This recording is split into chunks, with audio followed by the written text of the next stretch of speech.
10-10 हजार रुपए महिलाओं को और अन्य लोगों को चुनाव के अंतिम दिन तक देना किसी भी अन्य राज्य में किसी भी प्रीवियस सरकारों के द्वारा कभी उचित नहीं ठहराया गया है। दर्शकों, प्रशांत किशोर की पार्टी जनसुराज ने बिहार में हुए 2025 के विधानसभा चुनाव को देखते हुए जो चुनाव में गड़बड़ियां हुई, इसका आरोप लगाते हुए सुप्रीम कोर्ट में कल एक याचिका दायर की गई थी, जिस पर आज सुनवाई हुई है।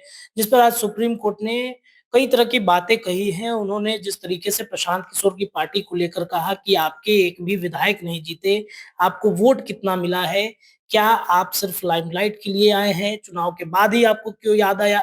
इन तमाम विषयों पर प्रशांत किशोर की पार्टी का क्या स्टैंड है, इसको जानने के लिए हम पहुंचे हैं आज कार्यालय में। मनोज भारती जी, प्रदेश अध्यक्ष, हमारे साथ हैं। सर, जिस तरीके से सुप्रीम कोर्ट ने आप लोगों की याचिका पर जो आज टिप्पणी की है, क्या कहिएगा सर इस प्रकार की सुनवाई को लेकर? जो मुद्दा जनसुराज पार्टी ने सर्वोच्च न्यायालय के सामने रखा था, वो विभिन्न संवैधानिक प्रोविजंस का और आचार संहिता, चुनाव आयोग के प्रोविजंस के उल्लंघन को लेकर उठाया गया था। 10-10 हजार रुपए महिलाओं को और अन्य लोगों को चुनाव के अंतिम दिन तक देना किसी भी तरह से किसी भी अन्य राज्य में किसी भी प्रीवियस सरकारों के द्वारा कभी उचित नहीं ठहराया गया है। इसको चुनाव आयोग ने भी ऐसी चीजों का संज्ञान लिया है और इस बार भी चुनाव आयोग को संज्ञान लेना चाहिए था, लेकिन उन्होंने इस प्ली पर कि ये एक परियोजना चल रही है जिसके लिए प्रोविजन बजट में भी बना हुआ है, उन्होंने इसे ठुकरा दिया था चुनाव के पहले। अब जब बिहार सरकार का नया बजट इस साल के लिए आया है, उसमें आप साफ साफ देख सकते हैं कि सोशल वेलफेयर के लिए 21,000 करोड़ रुपए का प्रावधान था, लेकिन साल के अंत में सरकार का ही खुद का कहना है कि इस पर उन्होंने 58,000 करोड़ रुपए खर्च किए हैं। ये जो लगभग 38,000 करोड़ रुपए खर्च किए हैं, इसका प्रोविजन बजट में नहीं था, लेकिन सरकार ने एक तरह से घूस देते हुए, सारे रूल्स एंड रेगुलेशंस की धज्जियां उड़ाते हुए वोट खरीदे, सरकारी पैसे से घूस देकर वोट खरीदे। ये एक बिल्कुल ही अलोकतांत्रिक तरीका है जिसके खिलाफ हमने सुप्रीम कोर्ट में एक याचिका दी थी। सुप्रीम कोर्ट के जजमेंट पे हमें कुछ नहीं कहना चाहिए, ये तो सर्वविदित है, लेकिन इतना तो जरूर कहा जा सकता है कि जिस तरह के कमेंट उन्होंने किए हैं वो बिल्कुल ही ऐसा लगता है बचकाने कमेंट है। क्योंकि जो मुद्दा हमने उठाया है वो इसलिए नहीं कि हमारी पार्टी हार गई है, वो इसलिए नहीं कि हम सत्ता में आना चाहते हैं, वो केवल इसलिए कि ऐसा उल्लंघन, संविधान का ऐसा उल्लंघन, आचार संहिता का ऐसा उल्लंघन, चुनाव आयोग का ऐसे आंखें मूंद लेना आगे और ना हो, इसके विरुद्ध हमने ये याचिका दाखिल की थी।